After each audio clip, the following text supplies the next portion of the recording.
ваш выбор и вашими... Можно я сюда пойду?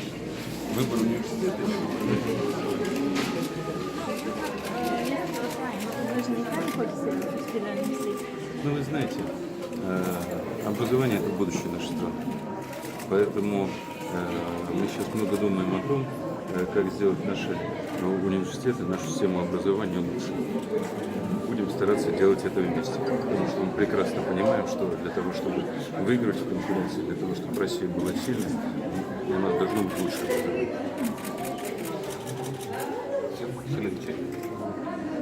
Юрий Петрович, а куда дальше направитесь вот после голосования в Якутске?